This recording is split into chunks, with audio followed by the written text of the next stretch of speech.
১৯ বছর আগে ডিসেম্বরের এক আটপৌরে দিনে প্রথম দেখা হয়েছিল তাদের।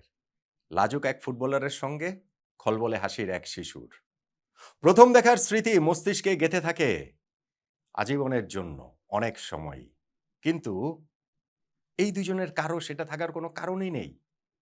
কেননা ওই খলবলে হাসির শিশুটির বয়স তখন মাত্র ৫ মাস। ওই লাজুক ফুটবলারটির বয়স ২০ বছর হলেও ক্লাবের হয়ে একটা ফটোশুটেই তো তিনি অংশ নিয়েছিলেন। সেটা আলাদা করে মনে রাখার কি আছে? কিন্তু এখন সেটা মনে রাখতেই হচ্ছে। গত বছর ২-১ ধরেই সেইটা আমরা বারবার ফুটবল বিশ্ব মনে করিয়ে দিচ্ছে। এবং নিয়তি সেদিন যে হেসেছিল, ফুটবল ঈশ্বর সেই দিন যে তার ছক কেটেছিলেন, তারই আমরা একটা চক্রপূরণ দেখতে পাচ্ছি এবারের বিশ্বকাপ ফাইনালে। কেননা সেদিনের সেই ২ জন উদ্দিষ্ট মানুষ লিওনেল মেসি ও লামিন ইয়ামাল বিশ্বকাপ ফাইনালে মুখোমুখি হচ্ছেন পরস্পরের। একজন যেই ফুটবল সাম্রাজ্য গড়েছেন, সেই সাম্রাজ্যের উত্তরাধিকারী আরেকজন হবেন বলে যে প্রতিশ্রুতি, এখন বিশ্ব শ্রেষ্ঠত্বের লড়াইয়ের মঞ্চে তারা মুখোমুখি। ৩৯ বছর বয়সী লিওনেল মেসির সঙ্গে ১৯ বছর বয়সী লামিন ইয়ামাল। আর্জেন্টিনা বনাম স্পেনের এই লড়াইটা মেসি এবং ইয়ামালের নিয়তির নির্ধারিত একটা যুদ্ধও বটে।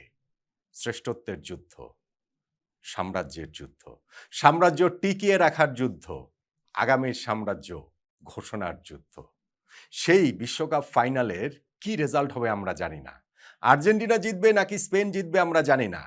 মেসি তার সাম্রাজ্য টিকিয়ে রাখবেন নাকি ইয়ামাল নতুন সাম্রাজ্য তৈরির ঘোষণা দেবেন সেটা আমরা জানি না। কিন্তু আমরা জানি এই বিশ্বকাপ ফাইনালে মেসি এবং এমবাপ্পের দেখা হওয়ার মাধ্যমে একটা চক্রের পূর্ণতা পাচ্ছে। একটা চক্র পূরণ হচ্ছে। ২০০৭ সালের ডিসেম্বরে যেই চক্রটার প্রথম ধাপটা লেখা হয়েছিল, আঁকা হয়েছিল, ছবি তোলা হয়েছিল। এই যে ছবিটা দেখতে পাচ্ছেন এইটা ফুটবল দুনিয়ায় ভাইরাল বছর ২-১ ধরেই। কিন্তু তার আগ পর্যন্ত এটার খোঁজ কেউ জানত না। জানার কোনো কারণও আসলে ছিল না। সেই ২০০৭ সাল লিওনেল মেসি তখনও লিওনেল মেসি হয়ে ওঠেননি। হ্যাঁ, তিনি তারই মধ্যে বার্সেলোনার ফার্স্ট টিমে খেলা শুরু করেছেন। চ্যাম্পিয়ন্স লিগ জিতেছেন, লা লিগা জিতেছেন, একটা বিশ্বকাপেও আর্জেন্টিনার হয়ে খেলেছেন। তার খেলায় সেই বিশ্বজয়ের প্রতিশ্রুতিও আছে। কিন্তু তারপরও ঠিক মেসি তো তখনও তিনি হয়ে ওঠেননি। ব্যালন ডিওর জেতেননি, ফিফা বর্ষসেরা জেতেননি। সেই প্রতিশ্রুতির জায়গাগুলো ছিল মাত্র। অমন সময়ই ২০০৭ সালের ডিসেম্বর মাসে ক্লাবের হয়ে একটা ফটোশুটে তার অংশ নিতে হয়। সেই ফটোশুটটার জিনিসটা কি? যে একটা দাতব্য প্রতিষ্ঠান বার্সেলোনা ক্লাবের যে জার্সির স্পন্সর ছিল ইউনিসেফ, তাদের হয়ে একটা স্থানীয় পত্রিকা কুইজের আয়োজন করে। সেই কুইজটাতে যারা বিজয়ী হবে তাদের সঙ্গে বার্সেলোনার ফার্স্ট টিমের প্লেয়াররা ছবি তুলবেন। সেই ছবি তোলার পর তা ক্যালেন্ডার তৈরি করা হবে এবং সেই ক্যালেন্ডার বিক্রি করার পর যেই টাকা পাওয়া যাবে সেইটা ওই দাতব্য প্রতিষ্ঠান ইউনিসেফ সহ আরো এইসব বড় প্রতিষ্ঠানে আসলে দেয়া হবে। যেইখানে এই কুইজের আয়োজন করা হয়েছিল পত্রিকায় সেইটা পূরণ করে দেন অবশ্যই এই শিশুদের সহ সেখানে পূরণ করে দেন লামিন ইয়ামালের বাবা-মা। লটারিতে তাদের নামটা উঠে যায় এবং সেই দিনের ফটোশুটে লিওনেল মেসির সঙ্গে, এটা কিন্তু শুধু একজন শিশুর ক্ষেত্রে হয়েছে, একজন বার্সেলোনার ফার্স্ট টিম প্লেয়ার তা কিন্তু নয়। কিন্তু ঐদিন তাদের এই রাতজোটকটা হয়ে যায় যে লিওনেল মেসির সঙ্গে ছবি তোলা ওই লামিন ইয়ামালের। যেই ফটোগ্রাফার ছবিটা তুলেছেন তিনিও সেটা জানতেন না। তারও সেটা মাথায় ছিল না। ২০২৪ ইউরোর সময় লামিন ইয়ামালের বাবা এই ছবিগুলো পোস্ট করেন যখন সোশ্যাল মিডিয়াতে, তারপরে মুহূর্তে তা ভাইরাল হয়ে যায়। তারপরে ফটোগ্রাফার সেই মেমোরি রিকল করতে পারেন যে ওই সময় লিওনেল মেসি খুবই লাজুক একজন তরুণ ছিল। এরকম বাচ্চা একটা ছেলের সঙ্গে ফটোশুটে তিনি শুরুতে খুব স্বচ্ছন্দ ছিলেন না। লামিন ইয়ামালের মা খুব সহযোগিতা করেছেন। কিন্তু ইয়ামাল ছিলেন খুবই হাসিখুশি, খুবই খলবলে। এই ছবিগুলো দেখুন মনে হয় দেব শিশু একজন। লিওনেল মেসিকে দেখুন সেই বাচ্চা একটা ছেলে। মানে তার বয়সও তো তখন ২০ বছর। এইরকম তো অনেক কিছুই করতে হয় ক্লাবের হয়ে, নানান রকম প্রতিষ্ঠান, নানান রকম এই বাধ্যবাধকতা, নানান রকম এরকম দাতব্য কাজ। কিন্তু সেইটা যে শেষ পর্যন্ত গিয়ে লিওনেল মেসির সঙ্গে লামিন ইয়ামাল হয়ে যাবেন, সেই লামিন ইয়ামাল বার্সেলোনাতে খেলবেন, লিওনেল মেসির উত্তরাধিকার হওয়ার প্রতিশ্রুতি তার খেলায় থাকবে, স্পেনের তিনি প্রাণভ্রমরা হয়ে উঠবেন। এত কিছু কি তখন ভাবা গিয়েছিল? ২০২৪ ইউরোর সময় ছবিটা তার বাবা পোস্ট করেছিলেন এবং সেই ইউরোটাতে স্পেন জিতেছিল এবং সেইখানে লামিন ইয়ামালের কি গুরুত্বপূর্ণ রোলটা ছিল। আর এখন বিশ্বকাপ ফাইনালে Argentina versus Spain, Messi versus Yamal. দেখুন, ইয়ামালের বয়স মাত্র ১৯ বছর। এই জাস্ট কদিন আগে, গত সোমবারে তার ১৯ পূর্ণ হলো। এরই মধ্যে তিনি ৫৬টা গোল করে ফেলেছেন। এরই মধ্যে বার্সেলোনার হয়ে ৩ বার স্প্যানিশ লা লিগা জিতেছেন। এরই মধ্যে স্পেনের হয়ে ইউরো তিনি জিতেছেন। ১৯ বছর বয়সের মধ্যে লিওনেল মেসির গোল ছিল মাত্র ১১। তিনি একটা চ্যাম্পিয়ন্স লিগ এবং একটা লা লিগা জিতেছিলেন। দেশের হয়ে তখনও তিনি কিছু জিততে পারেননি। ফলে ইয়ামালের ক্যারিয়ারের প্রতিশ্রুতিটা আরো অনেক বেশি এবং লিওনেল মেসির সেই উত্তরাধিকার হওয়া, সেই যে একটা প্রত্যাশার চাপ বার্সেলোনায় সেই জার্সিতে, এটা সামলানো তো চারটিখানি কথা নয়। কিন্তু গত কয়েক সিজন ধরে আমরা সেটা দেখছি যে লামিন ইয়ামাল কিভাবেই না করে চলেছেন।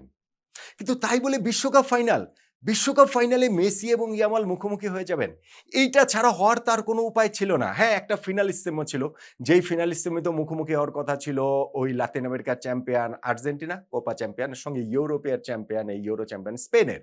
সেই ফিনালিস্তেমো তার বাতিল হয়ে যায়। ফলে ওই ফিনালিস্তেমোর আগেও কিন্তু এই হাইপটা প্রবলভাবেই ছিল যে না, এইটা একটা চক্রপূরণ হচ্ছে, সেই ইয়ামাল, সেই মেসি, সেই তাদের ফটোশুট, অবশেষে তাদের ফুটবলীয় মাঠে দেখা হচ্ছে, দ্বৈরথটা হচ্ছে, টক্করটা হচ্ছে। কিন্তু সেই ফিনালিস্তিমো শেষ পর্যন্ত আর হয় নাই। কে তখন ভেবেছিলেন যে বিশ্বকাপ ফাইনালে সেটা হয়ে যাবে? কে ভেবেছিলেন ফিনালিস্তিমোকে রিপ্লেস করা হবে বিশ্বকাপের ফাইনাল দিয়ে? এবং এবারের বিশ্বকাপটাও দেখুন, এই ৩৯ বছর বয়সের লিওনেল মেসি, তিনি নিজেকে যেন প্রতিনিয়ত প্রতি ম্যাচে ছাড়িয়ে যাচ্ছেন আরো প্রবলভাবে। এই সময়ে এসেও এই ওয়ার্ল্ড কাপে তার যে পারফরম্যান্স, সেটা অবিশ্বাস্য বললেও কম বলা হয়। আর্জেন্টিনাকে নিয়ে আরো একটা বিশ্বকাপ ফাইনালে যে তিনি তুলেছেন, সেইখানে সবচেয়ে গুরুত্বপূর্ণ ভূমিকাটা তার। সেইখানে তিনি ৮টা গোল করেছেন, ৪টা অ্যাসিস্ট করেছেন। গোল্ডেন বল শিওরলি তিনি জিততে যাচ্ছেন। গোল্ডেন বুটও জেতার পথে তিনি রয়েছেন। প্রবাবলি সেইটাও তিনি জিতবেন। কিন্তু এই সবকিছু ছাপিয়ে বিশ্বকাপটাই আসলে লিওনেল মেসি জিততে চান। আবার আরেকবার হয়তোবা এইটা তার শেষ চান্স। পরের বিশ্বকাপ তিনি খেলবেন কি খেলবেন না, এটা আমরা কেউ জানি না।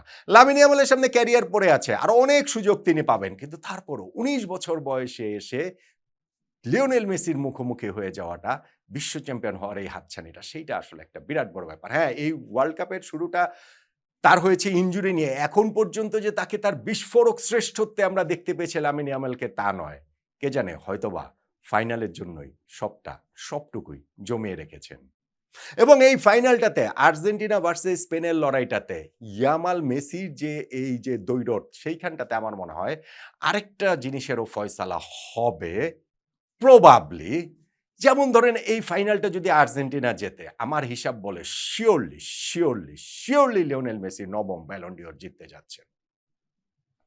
ব্যালন ডিওর জয়ের ক্ষেত্রে অবশ্যই ক্লাবের ফুটবলটা গুরুত্বপূর্ণ, ক্লাব সিজনটা গুরুত্বপূর্ণ। যেহেতু মেসি এখন মেজর লিগ সকারে খেলেন, যুক্তরাষ্ট্রের সেই লিগ এই ব্যালন ডিওরের হিসাব নিকাশে খুব একটা পাত্তা পাওয়ার কিছুই আসলে নাই। কিন্তু ভাই, বিশ্বকাপের বছরে বিশ্বকাপটাই সবচেয়ে গুরুত্বপূর্ণ এবং সেই বিশ্বকাপে মেসি যখন দলকে নিয়ে ফাইনালে উঠেছেন, যদি তিনি ফাইনালটা জিততে পারেন, শিরোপাটা জিততে পারেন, ৩৯ বছর বয়সে তার যে পারফরম্যান্স, তাতে করে ব্যালন ডিওর নবমবারের মতো লিওনেল মেসি অবশ্যই জিতবেন বলেই আমার আন্ডারস্ট্যান্ডিং। এবং সেই পথে একমাত্র কাঁটা বেছাতে পারেন Lamine Yamal. Seriously Lamine Yamal. না, এই বিশ্বকাপের গোল্ডেন বল লামিন ইয়ামাল জিতবেন না। গোল্ডেন বুট তো আর জিতবেনই না, ওই রেসেই তিনি নেই। গোল্ডেন বলের রেসও আসলে সত্যিকার অর্থে নাই। সেইটা তিনি ফাইনালে যাই করেন না কেন, যত কিছুই করেন না কেন। কিন্তু যদি ফাইনালে স্পেনকে জেতাতে পারেন লামিন ইয়ামাল, সেই জয়ী দলে যদি তিনি অংশ হতে পারেন, তাহলে কিন্তু ব্যালন ডিওরটা তিনি জিততে পারেন। কেননা তখন এই হিসাব নিকাশের মধ্যে চলে আসবে যে ফাইনালে গিয়ে তো আর্জেন্টিনাকে লামিন ইয়ামাল হারিয়েছে, স্পেন জিতেছে। ইয়ামাল এই জায়গাটাতে দলীয় সাফল্যে এগিয়ে থাকবে, ব্যক্তিগত পারফরমেন্সে মেসি অনেক এগিয়ে থাকা সত্ত্বেও, এবং ক্লাবের হয়ে, বার্সেলোনার হয়ে এই সিজনটাতেও তো তিনি লা লিগা জিতেছেন। ফলে সেইটাও তখন কাউন্ট হবে। তার মানে এই যে আর্জেন্টিনা ভার্সেস স্পেনের যে final, Lionel Messi versus Lamine ইয়ামালের যে টক্কর, সেই জায়গাটাতে লামিন ইয়ামাল লিওনেল মেসির অবশ্যই কোনো ম্যাচই না গোল্ডেন বলের হিসাবে বিশ্বকাপে, গোল্ডেন বুটের হিসাবে বিশ্বকাপে, কিন্তু ব্যালন ডিওরের যে হিসাব, সেইখানটাতে যদি স্পেন শিরোপা জিতে, তাহলে লামিন ইয়ামাল কিন্তু সেই ব্যালন ডিওরটা জিততে পারেন। এই মুহূর্তে তিনি ব্যালন ডিওরের রানার্স আপ, মানে সেকেন্ডে তিনি ওখানে আছেন। উসমান ডেম্বেলে লাস্ট সিজনটাতে জিতেছেন, তার ঠিক পেছনেই ছিলেন লামিন ইয়ামাল। এবং এই সিজনে যদি তিনি বিশ্বকাপ জেতাতে পারেন স্পেনকে, তাহলে সেইটা ব্যালন ডিওরটা মেসিকে নবমবারের মতো জেতার পথটা তিনি আটকাতে পারেন প্রথমবারের মতো ব্যালন ডিওর জিতে। সেটা যাই হোক না কেন, ওই ম্যাচের রেজাল্ট যেটাই হোক না কেন, এইটা আমাদের বারবার মনে করিয়ে দেয় একটা অসাধারণ ফ্যাসিনেটিং একটা স্টোরি, যে এইটা আসলে হয়, এটা আসলে কোনোভাবে হতে পারে যে যেই শিশুর পরিবার ওই সময় দারিদ্র্যের সঙ্গে এরকম লড়াই করছিল, স্থানীয় পত্রিকাতে একটা কুইজে অংশ নিয়ে লটারিতে বিজয়ী হয়ে ফটোশুটের অংশ হলো যেই বাচ্চাটার বয়স মাত্র ৫ বছর, তিনি একসময় গিয়ে বার্সেলোনায় লিওনেল মেসির উত্তরাধিকার হয়ে উঠবেন। ধীরে, ধীরে সেই প্রতিশ্রুতিটাকে পারফরম্যান্সে রূপ দেওয়া শুরু করবেন। তিনি একসময় গিয়ে সেই বিশ্বকাপ ফাইনালে ওই লিওনেল মেসির মুখোমুখি হবেন। এটাই আসলে নিয়তি। এটাই আসলে ফুটবল ঈশ্বর তার স্ক্রিপ্টে লিখে রেখেছে। এখন বিশ্বকাপ ফাইনালে শেষ হাসিটা যে তিনি কার জন্য লিখে রেখেছেন? লিওনেল মেসি নাকি লামিন ইয়ামাল?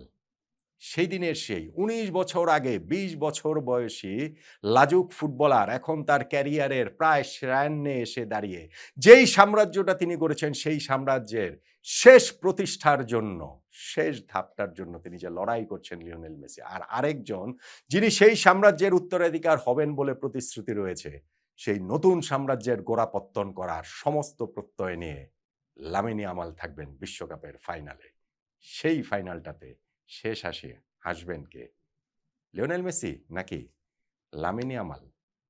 বিশ্বকাপের সঙ্গে সঙ্গে ব্যালন ডিওরের গন্তব্যও তো এই দ্বৈরথের ফলে, বিশ্বকাপ ফাইনালের ফলে নির্ধারিত হয়ে যাবে, নয় কি?